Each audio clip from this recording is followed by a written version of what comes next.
libro, pues eran la queratosis seborreica. Nos menciona que pues aquí el paciente principalmente va a acudir a consulta por presentar una lesión elevada, irregular, y nos menciona que va a ser un tos al tacto con formación de quistes y surcos que en algunas ocasiones pueden llegar a sangrar. Y aquí pues el único tratamiento que se nos menciona es la extirpación quirúrgica. Bueno, entonces ya también ahora existen más tratamientos tópicos para que no nos quedemos con que solo es la extirpación. Y luego tenemos las lesiones precancerosas. El primero que nos menciona es el cuerno cutáneo. Aquí pues el paciente va a acudir a consulta mencionando pues una neoformación verrugosa que va a estar delimitada pues en lo que es la epidermis como tal, con una superficie rugosa, que es así como se aprecia en la imagen de abajo. Esta pues se va a localizar en el pabellón auricular y no va a haber afectación de lo que es el cartílago. De igual manera, pues el tratamiento mencionado es la extirpación quirúrgica y tenemos también lo que es la queratosis senil. Aquí pues el paciente va a acudir a consulta pues, mencionando que pues hay una aparición de elevación de la piel sobre el pabellón auricular y nos va a afectar lo que es pues sí, lo que es el pabellón y parte del conducto auditivo externo. Me menciona que va a ser de una apariencia pues áspera y que pues va a estar parcialmente cubierta por costras que no van a infiltrar tampoco el cartílago. Y nos menciona pues que esta va a ser la lesión precancerosa pues más frecuente en el paciente anciano. Y el tratamiento pues de igual manera va a ser la extirpación quirúrgica. Tenemos pues los que son los tumores malignos. El primero que se nos menciona pues va a ser el carcinoma espinocelular. Aquí pues el motivo de la consulta pues va a ser un paciente que presenta un tumor exofítico que va a estar mal delimitado con una superficie ulcerada que puede llegar a sangrar y va a estar localizado principalmente en lo que es el pabellón y a diferencia de los anteriores pues este ya va a presentar lo que es infiltración del cartílago. Nos menciona que va a tener un crecimiento lento y que pues va a tener una predisposición a la metástasis, principalmente a lo que son los ganglios linfáticos pues más próximos. En cuanto al tratamiento, pues también se nos menciona la extirpación quirúrgica y el vaciamiento ganglionar en caso de que se llegue a presentar pues, metástasis hacia los mismos. En cuanto al pronóstico, se nos dice que las lesiones que nos afectan el hélix o el antehélix pues van a tener una tasa de curación de aproximadamente el 95% a 5 años, mientras las lesiones que nos afecten lo que es el meato van a tener pues, un peor pronóstico. Ahora vamos a continuar con las enfermedades del oído medio. El primero que se nos menciona es la otitis media aguda. Pues aquí el motivo de la consulta va a ser que el paciente va a referir hipoacusia, autofonía, acúfenos y otalgia. Para el diagnóstico, pues por medio de la otoscopía se va a poder apreciar un tímpano hundido y en algunas ocasiones puede llegar a estar congestionado. En cuanto al tratamiento, pues nos menciona que pues, va a estar enfocado a tratar la infección en caso de que ésta esté presente. Tenemos la otitis media crónica, que pues de igual manera, pues la sintomatología va a ser similar y aquí pues va a haber procesos inflamatorios infecciosos que pues, van a estar prolongados por una duración aproximadamente pues, mayor a 6 semanas y se va a considerar crónica cuando hay episodios de 3 o más por año. Bueno, y aquí pues, nos menciona que va a haber pues una ausencia de dolor y ausencia de hipoacusia. En cuanto al diagnóstico, pues de igual manera se va a realizar por otoscopía. Puede llegar a apreciarse perforación timpánica y supuraciones pues fétidas. Y pues para el diagnóstico microbiológico está recomendado lo que es el cultivo, pues para saber qué es el agente que nos está ocasionando el problema. Y pues en cuanto al tratamiento, la antibiótico terapia pues va a estar enfocada pues principalmente en la gente causal. Y en caso pues de que se presente perforación, pues se puede reconsiderar lo que es la cirugía para, así para reconstruir ahí lo que es el tímpano. Tenemos lo que es la presbiacusia, pues como sabemos, pues este va a afectarnos a partir de los 40 años en, en adelante como tal. El paciente pues va a referir lo que es hipoacusia de percepción. Aquí pues nos menciona que la hipoacusia pues va a ser pura, así que no va a haber distinciones entre entre los problemas de conducción ósea y aéreo. Va a ser bilateral y por lo general simétrico, o sea que va a ir afectando en el mismo grado ambos lados de la audición. Va a tener un comienzo insidioso, sí que va a ser pues de- con un aumento gradual conforme vayan pasando los años. Y conforme más avanzado esté el problema, pues se nos menciona que va a hacer peor la percepción de los sonidos, principalmente agudos. Y aquí pues el paciente pues, va a referir que ellos escuchan, pero no entienden lo que se está hablando. En cuanto al diagnóstico, pues este se va a diagnosticar por medio de audiometrías. Y aquí pues lo que se nos menciona es que la curva pues va a ir descendiendo gradualmente y con una tendencia bilateral de las frecuencias agudas y que por lo general las frecuencias graves pues van a estar conservadas, así como se ve pues en el esquema de la parte de arriba.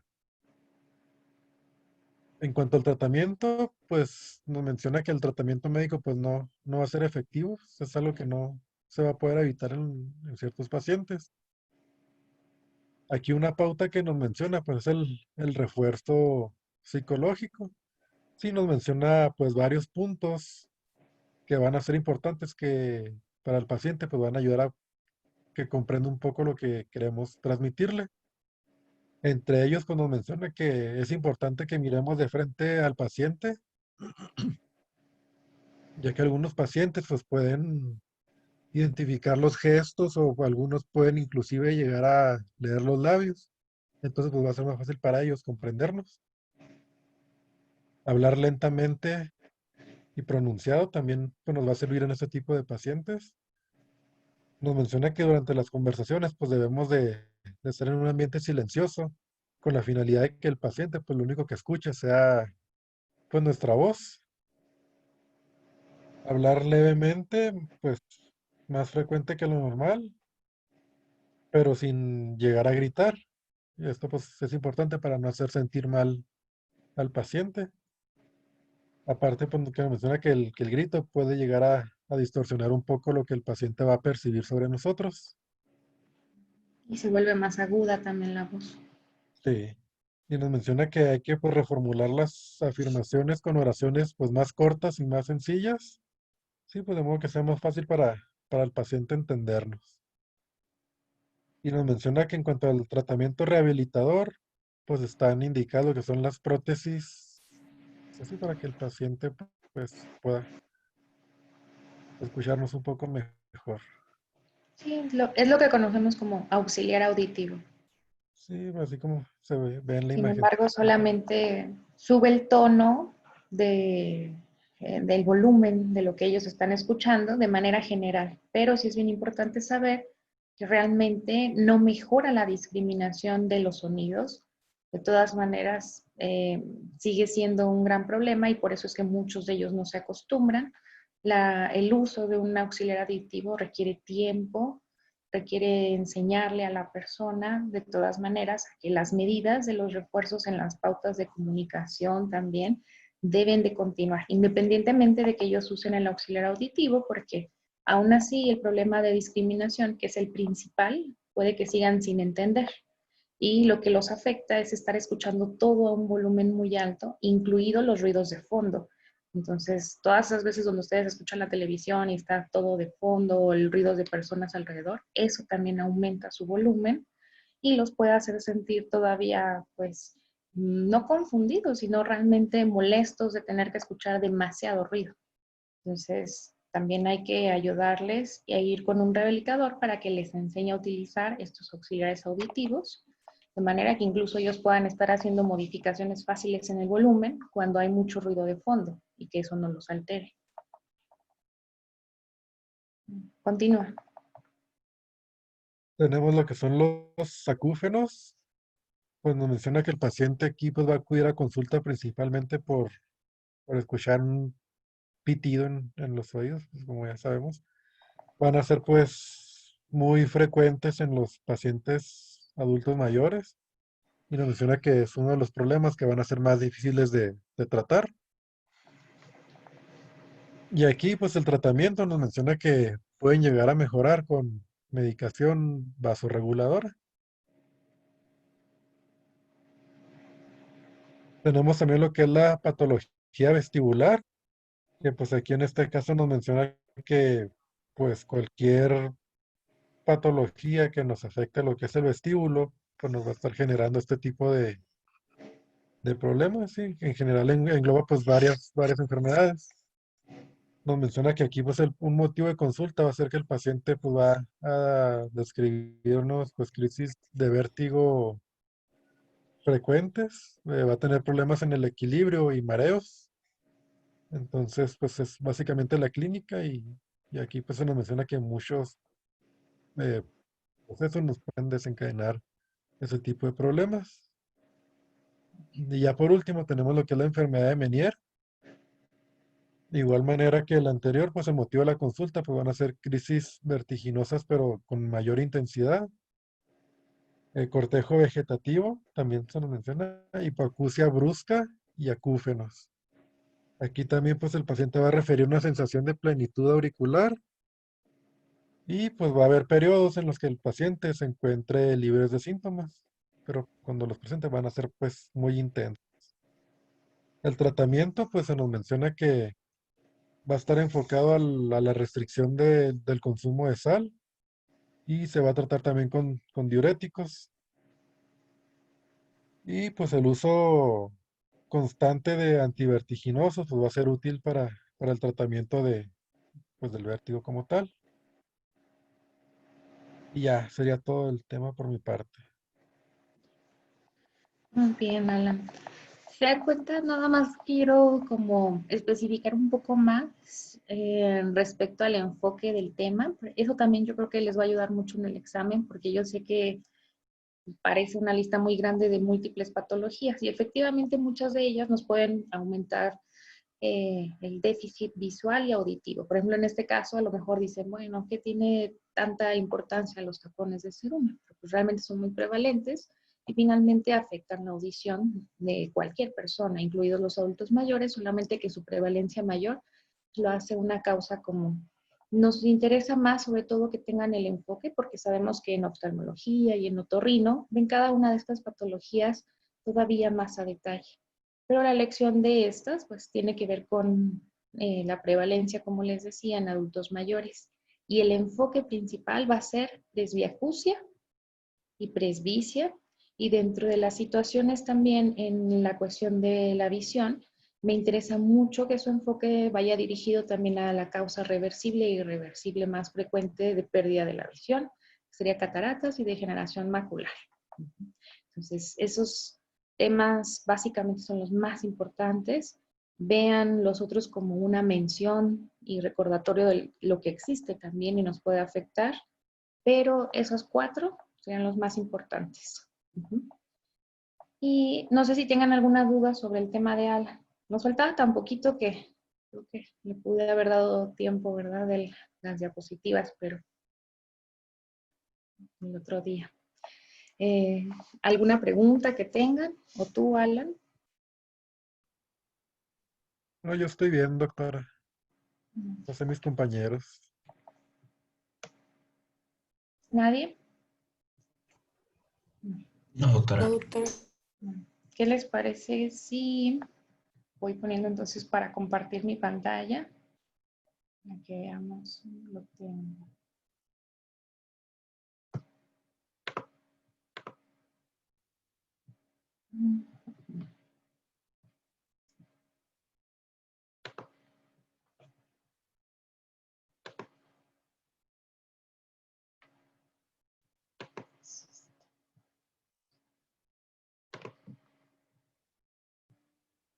¿Se alcanza a ver?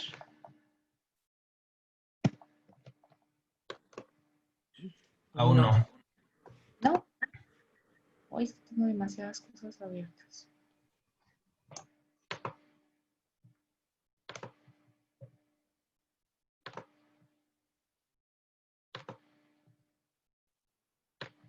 Mm.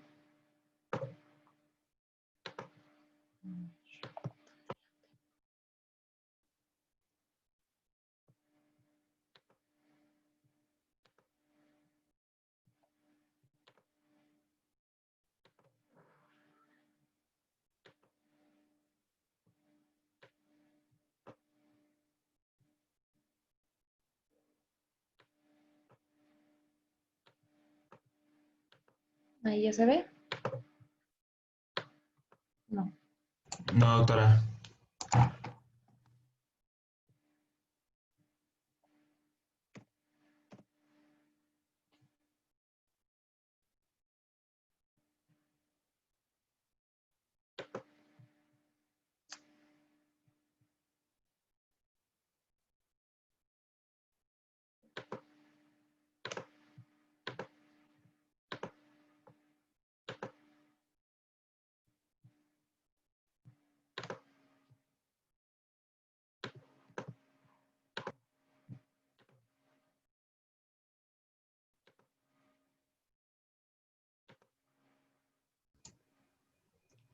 ¿Sí se ve ahora?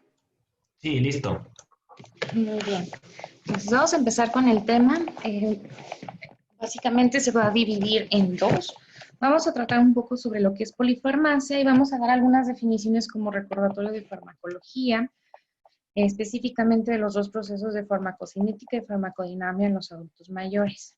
Me interesa sobre todo que veamos de manera inicial como introducción algunas definiciones en lo que corresponde a todos los procesos que puedan verse afectados en los adultos mayores y vamos a empezar con lo que son reacciones adversas medicamentosas. Las reacciones adversas medicamentosas finalmente es la respuesta que pueda tener cualquier fármaco en el organismo de una persona y va a estar dado por múltiples alteraciones. Existen diferentes tipos de estas reacciones adversas medicamentosas. Las primeras pues, van a ser en sí mismo una reacción adversa asociada a causas farmacológicas, es decir, algo que generalmente sabemos que es predecible en el fármaco. Por ejemplo, el hecho de que una persona tomara loperamida. O sea, nosotros buscaríamos que ese fármaco antidiarreico pues va a tener como resultado evitar las evacuaciones diarreicas en una persona. Entonces, finalmente su respuesta va a ser estreñir a la persona. Entonces, sabemos que eso va a ser una reacción que se puede presentar, pero si nosotros aumentamos mucho, por ejemplo, la dosis, entonces finalmente podemos hacer una constipación. La constipación en sí mismo sería una reacción adversa. La reacción adversa no tiene que ver específicamente con los efectos secundarios, porque realmente sabemos que son reacciones que sobrepasan el efecto que queremos del medicamento, pero finalmente también como médicos sabemos que las podemos predecir. Otro de los casos también de reacciones adversas van a ser las idiosincráticas. Realmente se ha incluso dicho que esa es la verdadera reacción adversa medicamentosa, porque son respuestas que no podemos conocer tan fácilmente, no podemos predecir, y están asociadas sobre todo a algunos subtipos, por ejemplo, en las enzimas específicamente de alguna persona. El caso, por ejemplo, en japoneses de la situación de que sean a veces mucha de la población como metiladores lentos y que afecte el metabolismo de múltiples fármacos. Otras situaciones, por ejemplo, que no estemos esperando como una respuesta típica del medicamento, que sería en este caso la reacción alérgica. Y finalmente podemos tener también distintos efectos que van a ir no tanto en cuanto a la causa, sino a la duración de estas respuestas adversas. Por ejemplo, las respuestas adversas a largo plazo, en donde podemos tener, por ejemplo, el uso de una benzodiazepina después de múltiples meses, vamos a ir teniendo una habituación a la dosis, el cuerpo, el organismo se adapta y es muy importante saber pues, que eso va ocasionando que muchas veces tengamos que ir elevando, por ejemplo, la dosis de estos medicamentos porque su efecto va a ir disminuyendo con el tiempo. Otras situaciones, por ejemplo, también son efectos no nada más a largo plazo, sino algo que llamamos de latencia larga, es decir, todos aquellos fármacos que puedan tener un efecto, por ejemplo, teratogénico, el uso de talidomida, con todas las malformaciones en extremidades que se podían ver antes en los pacientes con el uso de estos fármacos y que afectan realmente no en ese momento, sino que durante la gestación la persona tiene estas mutaciones asociadas al fármaco y hasta que nace podemos ver el efecto, por ejemplo, de la reacción adversa medicamentosa. Estas reacciones finalmente pues es importante saber que son muy frecuentes, pueden alcanzar hasta un 30% en la población y aún así en medios hospitalarios, asumiendo que nosotros somos quienes ponemos estos medicamentos, podemos encontrarlas hasta en un 15%. Pero lo más importante en los adultos mayores es que son una de las causas más frecuentes de muerte y eso a veces es algo pues desafortunadamente triste porque nosotros somos quienes debemos ser los prescriptores de los medicamentos y si no conocemos las reacciones adversas de cada uno de lo que vamos dejando, pues eso podemos llegar a causar. Podemos hacer que un adulto mayor tenga de frecuentes ingresos hospitalarios, tal vez porque estamos dando tratamientos con altas dosis de diuréticos y los mandamos con deshidratación de manera frecuente al hospital. O, por ejemplo, aquellos en los que estamos digitalizando, las dosis altas en estos pacientes adultos mayores hacen que puedan llegar a hospitalizarse e incluso tener un alto riesgo de fallecer por la toxicidad digitálica de estos fármacos. Hasta un 88% de las personas que se hospitalizan se puede decir que se considera que se pudieron haber prevenido estas reacciones adversas medicamentosas. Entonces, finalmente, nosotros en geriatría tenemos una regla que siempre aconseja usar las dosis más bajas al inicio. También tenemos algo que se llama aumentos graduales y lentos. Entonces, siempre decimos, inicia lento, sube lento, para ir haciendo, pues, finalmente el uso de los fármacos de manera, pues, más segura en los adultos mayores.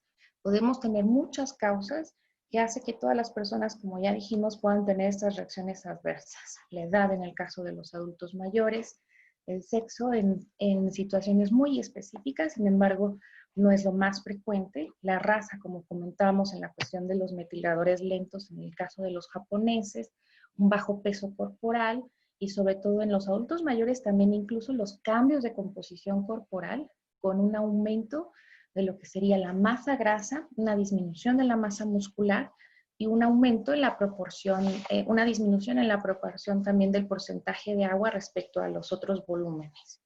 Y sobre todo alteraciones en la reserva funcional. Ya hemos comentado que la reserva funcional de los adultos mayores va disminuyendo y eso aplica también para situaciones en sistemas muy específicos como el sistema renal y el hepático. Los factores farmacológicos van más en relación a todo lo que constituye la farmacocinética y farmacodinamia de los medicamentos. Eso lo voy a comentar más adelante, entonces no voy a introducir mucho este factor como un cambio, como algo asociado a las reacciones adversas. Y los factores psicosociales es algo también muy importante. Los adultos mayores pueden tener una falta de adherencia al tratamiento muy importante y son quienes más suelen confundir la dosificación de sus medicamentos, ya sea por olvido de los fármacos, porque lo consumen de manera inadecuada, o porque nosotros incluso como prescriptores no les enseñamos a saber cuáles son los medicamentos que se toman con alimentos, cuáles no, cuáles deben ser en ayuno, etc. Y sobre todo la automedicación. Problema muy importante en el adulto mayor que suele tener múltiples quejas por sus múltiples padecimientos. Llegan a la farmacia y tienen ese acceso para todo lo que es la venta libre de productos diversos para dolor y donde todo el mundo receta a las personas y le dice, tómate esto porque me hizo sentir bien. Entonces, todos esos factores hacen que las reacciones adversas medicamentosas sean más frecuentes. En la cuestión de los factores patológicos, ahorita vamos a identificar algunas definiciones muy importantes. Por ejemplo, la interacción de un fármaco con otro fármaco. Por ejemplo, cuando tenemos un paciente con una falla cardíaca y estamos dejando también los diuréticos, Pero sin darnos cuenta, a lo mejor esa persona, también con alteraciones renales, los diuréticos van a estar afectando finalmente otros fármacos con los que estemos dando a lo mejor para la cuestión renal. Y en ese mismo ejemplo podemos poner también la interacción fármaco-enfermedad, en donde ese mismo diurético va a hacer un cambio también en la función renal, incluso siendo nociva para esta y disminuyéndola posiblemente más. Además de eso, en cuanto a lo que sería como los mecanismos de estas reacciones adversas medicamentosas, pues están más en relación igual a las cuestiones farmacológicas, farmacocinética y farmacodinámica, son las situaciones más importantes, como comentábamos, pero también aquí cuentan mucho otras situaciones no necesariamente asociadas a cómo es el proceso de todos estos fármacos, sino también, por ejemplo, que una persona pueda tener una sensibilidad incrementada porque sus receptores tal vez con el tiempo van cambiando. ¿Eso qué quiere decir? Por ejemplo, personas adultas mayores que van disminuyendo la cantidad de sus globulinas o albúmina, por ejemplo.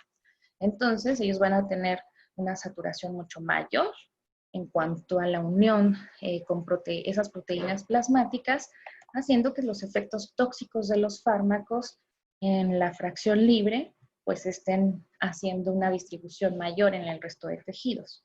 O, por ejemplo, mecanismos que no necesariamente tienen que ver con la edad, que puedan ser inmunitarios. Y otras reacciones también de citotoxicidad. Por ejemplo, la citotoxicidad que se ha visto con el consumo de benzodiazepinas a nivel de las neuronas, muy similar al efecto que puede tener el alcohol de manera tóxica en estas células de nuestro cerebro.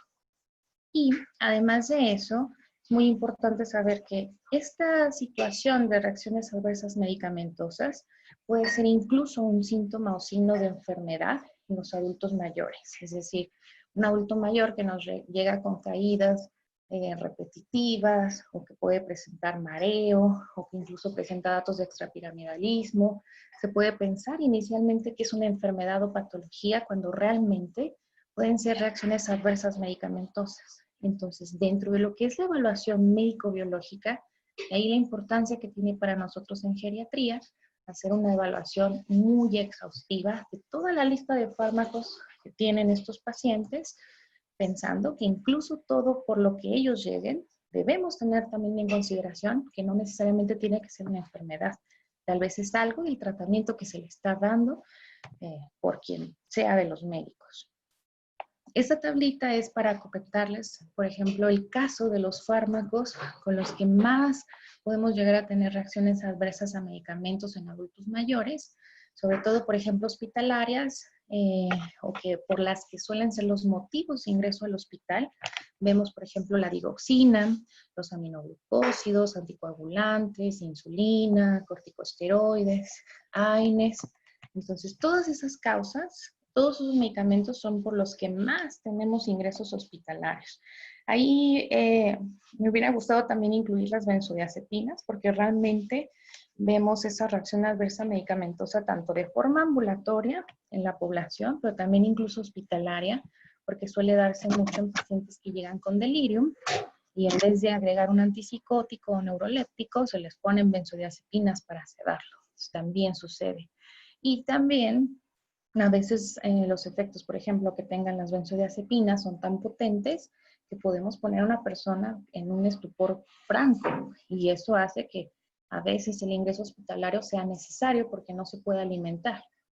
Y en la situación de lo que sucede en comunidad, pues decíamos, estos medicamentos, los más frecuentes, pues serían estas mismas benzodiazepinas, los neurolépticos o antipsicóticos, quetiapina, loperidol, risperidona, antidepresivos en general, anticoagulantes también con las situaciones de sangrado, los antidiabéticos orales.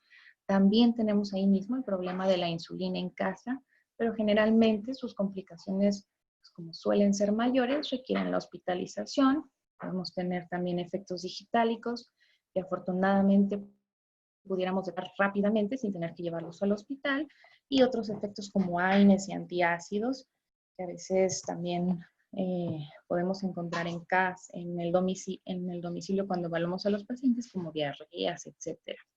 Y finalmente, a través también de las diferentes clasificaciones, podemos hacer una diferenciación de estas reacciones adversas medicamentosas según su gravedad, en aquellas que puedan ser fatales, graves, moderadas o leves, y va en relación a qué tanto ponen en peligro la vida de esa persona.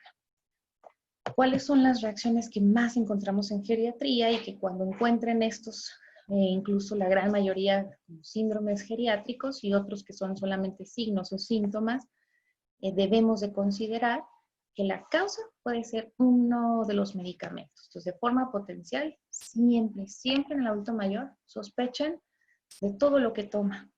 No importa que digan, ah, sí que toma enalapril, hidroclorotiazida, digoxina, tiene insulina, tiene su metformina. No lo vean solamente como una lista más de medicamentos. Inmediatamente al hacer la lista de fármacos, tengan en consideración todos los efectos adversos más frecuentes y las reacciones adversas medicamentosas que podemos encontrar. De esa manera es más fácil que no obviemos esto como una causa. Entonces, delirium, deterioros cognitivos, alteraciones incluso como síntomas depresivos, no tanto como trastorno en sí, pero podemos encontrar síntomas depresivos e incluso ansiosos con algunos fármacos como antihipertensivos, hipotensión ortostática con estos mismos y los diuréticos, caídas, es de las situaciones que ya cuando hablamos del síndrome encontramos muchos fármacos que se asocian a esto, extrapiramidalismo, estreñimiento, incontinencia, anorexia, pérdida de peso, fatiga, la elevación de los asuados, trastornos del ritmo cardíaco, con algunos medicamentos también antihipertensivos como beta bloqueadores. Podemos llevar incluso a una persona a tener una reacción adversa mortal al hacer una bradicardia tan severa o algunos fármacos que sean incluso proarrítmicos. Podemos llegar a tener una hospitalización e incluso personas pueden fallecer por esto. Síndromes de abstinencia, sobre todo esto aplica mucho para las cuestiones tanto a la disminución de fármacos como antidepresivos, pero el ejemplo más claro serían ahí pues las benzodiazepinas. Y la dependencia también a estos fármacos, por ejemplo. Y como comentábamos, había otras definiciones que son el tipo de interacciones adversas de los medicamentos. Un tipo de interacción muy frecuente es la fármaco-fármaco, es lo que más encontramos en los adultos mayores, sobre todo por la cantidad de medicamentos que usan. Entonces, todos los medicamentos pueden llegar a tener una potencial interacción. Entonces, siempre debemos de considerar que simplemente con tener 2 o más medicamentos se puede encontrar esta interacción. Entonces, de ahí que es bien importante saber si van a competir por los receptores, si van a pasar por el mismo citocromo en el momento del metabolismo hepático, si van a tener la misma vía de eliminación, si van a actuar también en cuanto a la distribución. La unión en ambos son en proteínas plasmáticas y van a tener también esa competencia en la unión. Todo eso debemos de considerar al indicar un fármaco y al evaluar cuántos tiene. Y finalmente la interacción fármaco-enfermedad, que es muy frecuente también en el adulto mayor por la multimorbilidad que tienen. Al dar un medicamento podemos estar afectando fácilmente a otras de sus enfermedades. De ahí que la prescripción de los medicamentos es un arte en todos los pacientes, pero en los adultos mayores requiere pues mucho más cuidado al agregar cualquier medicamento. Y finalmente otras definiciones importantes es algo que le llamamos retirada de fármacos, que son las situaciones en donde podemos ver los efectos adversos asociados a lo que es la abstinencia o la deshabituación del fármaco o incluso a la disminución abrupta de cualquiera de los medicamentos que esté tomando. Entonces, finalmente, en lo que consiste es en que nosotros estamos empeorando la enfermedad que pueda tener esa persona o en no nada más empeorarla, sino generarle reacciones secundarias a suspenderle su tratamiento. Por ejemplo, alguien que quiere ser muy bueno le suspende su benzodiazepina y termina ocasionándole un delirio hiperactivo por la abstinencia de ese fármaco. O alguien que quiere suspender un antidepresivo de forma abrupta y finalmente terminamos afectando más a la persona por los síntomas de la retirada que pueden ser tan severos incluso físicamente, pueden llevar a una persona a hospitalizarse. y muchos otros más en los que, por ejemplo, levodopa, carbidopa, muy frecuente. La gente dice, bueno, es que le estaba ocasionando náuseas, vómito y de repente le suspenden todo. Y el paciente de repente está rígido completamente por la falta de esa levodopa para su enfermedad. Entonces, es muy importante tener un cuidado sobre eso. Y algo que me gustaría mucho comentarles, porque también incluso se vuelve algo triste en la geriatría. La verdad es que la parte farmacológica a los médicos nos las enseñan de manera muy básica al inicio de nuestra carrera y conforme va pasando el tiempo podemos ir perdiendo muchas nociones de esta farmacología.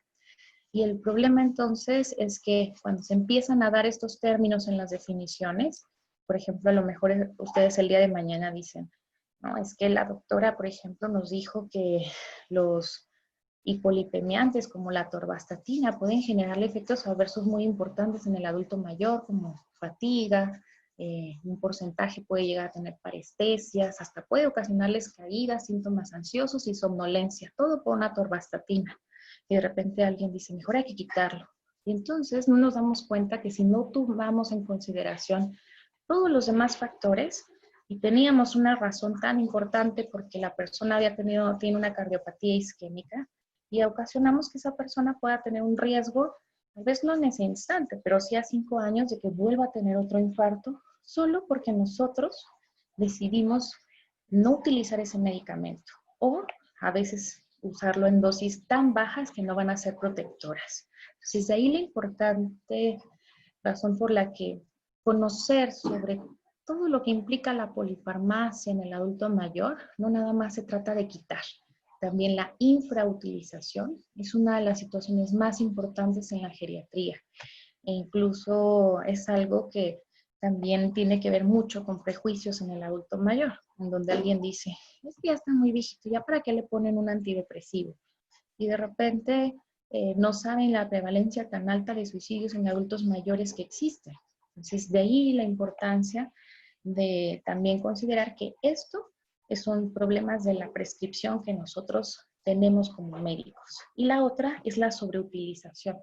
Por ejemplo, fármacos que a veces se utilizan en la etapa terminal de un paciente porque no sabemos que es su etapa terminal y que va a fallecer pronto y decimos, hay que estarle dejando la aspirina, tiene 95 años o 90 años y ha tenido enfermedad vascular cerebral. Y si su esperanza de vida es tan corta y supiéramos, por ejemplo, el número a tratar que requiere el uso de aspirina de 200 pacientes para que en uno nos funcione, entonces, y el riesgo de sangrado tan severo que pueden tener adultos mayores, frágiles o geriátricos, encamados, con postración porque ya tenían esta hemiparesia, nos daríamos cuenta que utilizar el medicamento podría incluso causarle más riesgos. Y además de eso, podemos tener más efectos adversos, medicamentosos, etc.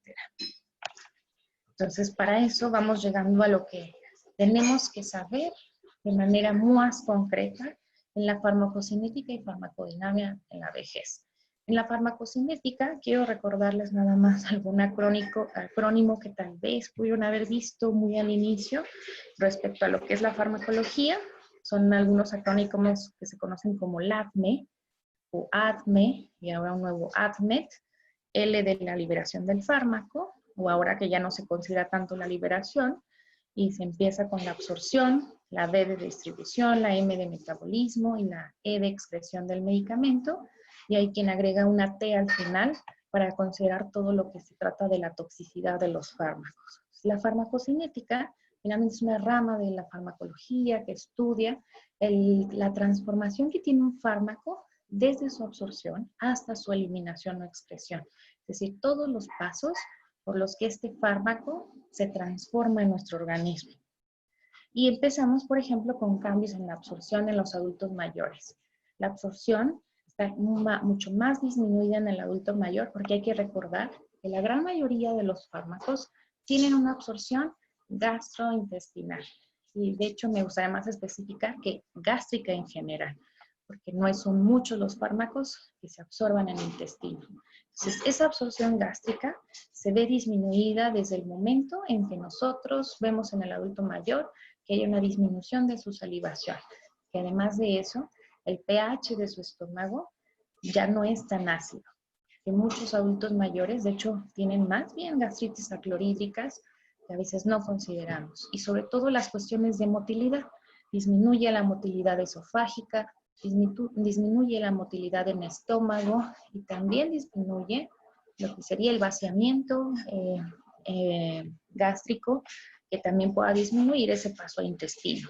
En las cuestiones intestinales, aunque como les decía, son pocos los fármacos, pero pues pensemos en un laxante, por ejemplo, que requiere un medio más alcalino, como en el intestino, y donde se va a absorber realmente. Entonces, estos fármacos, por ejemplo, pueden tener también una disminución asociada a la menor motilidad intestinal que tienen los adultos mayores. Otro de lo que implica después de absorberse, por ejemplo, puede ser la absorción a nivel tópica. Cuando ponemos, por ejemplo, cremas en los adultos mayores, los efectos adversos disminuyen aún más. No es tanto porque disminuye la turgencia de la piel, sino más bien porque esta suele absorberse con mucha mayor facilidad. Al estar menos elástica, aumenta en realidad lo que sería toda la superficie corporal total de estos adultos mayores. Y también tenemos cambios a nivel de la integridad de la barrera, como la piel, que pueden hacer que su absorción por eso también sea mucho más rápida.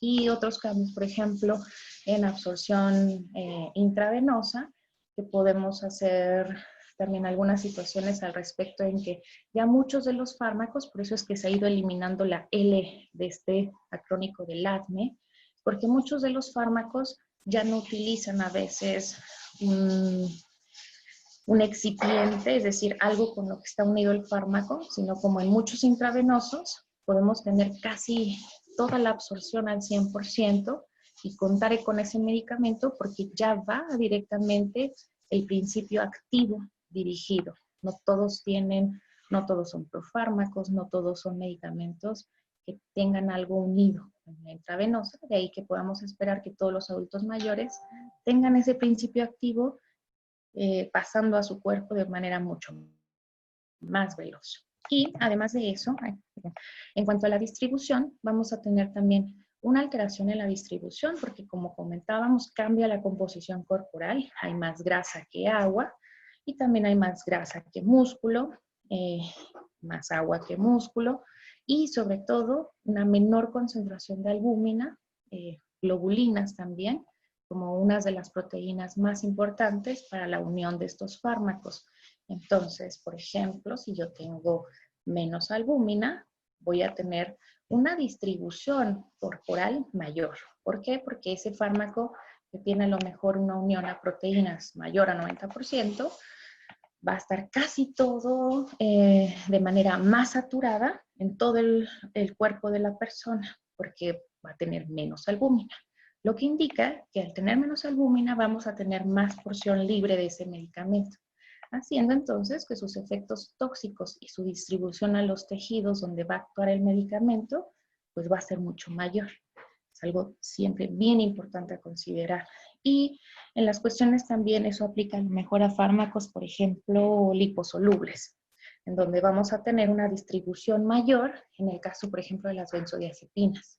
De ahí que tengan efectos mucho más importantes en el adulto mayor, porque su proporción va a ser mayor de grasa, lo que implica que va a estar distribuido en el cuerpo pues, de forma mayor relativamente al resto de los componentes corporales. Y en la cuestión de lo que sigue con el acrónimo, el metabolismo. El metabolismo disminuye en el adulto mayor, específicamente a nivel hepático.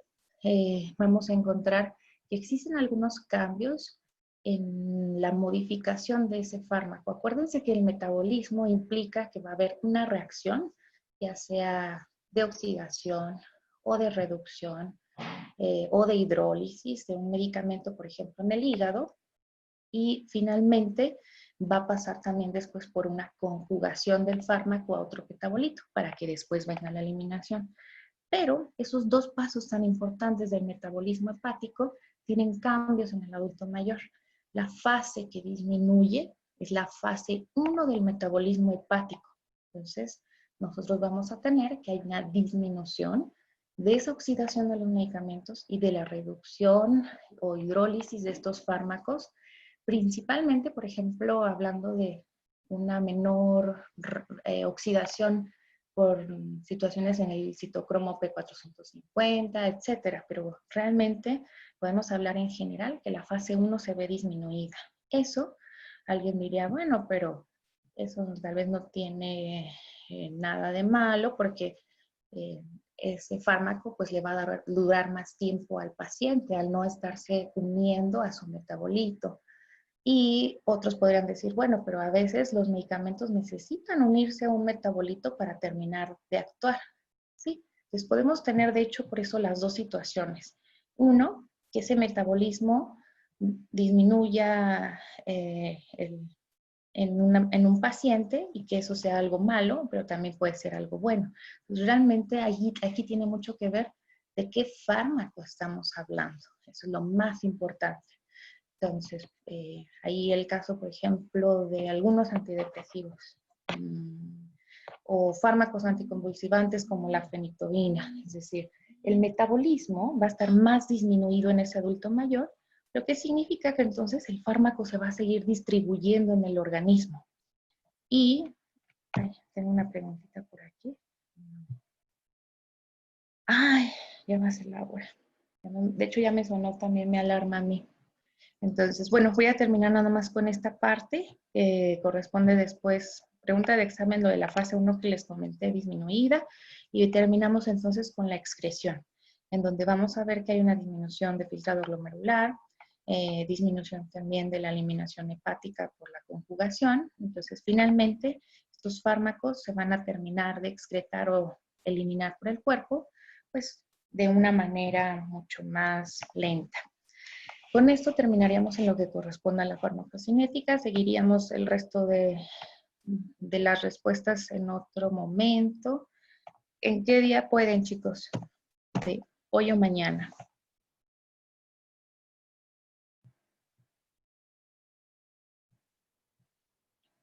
¿Todavía andan aquí? Sí, doctora. Salud. Entonces, ¿me comentas, Marco, después? Sí, doctora, ahí vemos, porque creo que mañana se nos complica a todos y no sé, a ver ahorita si más noche. Déjenos revisar. De Bueno, todos modos, sí lo tenemos que ver así en clase, doctora, o lo podremos revisar ya cada quien en casa.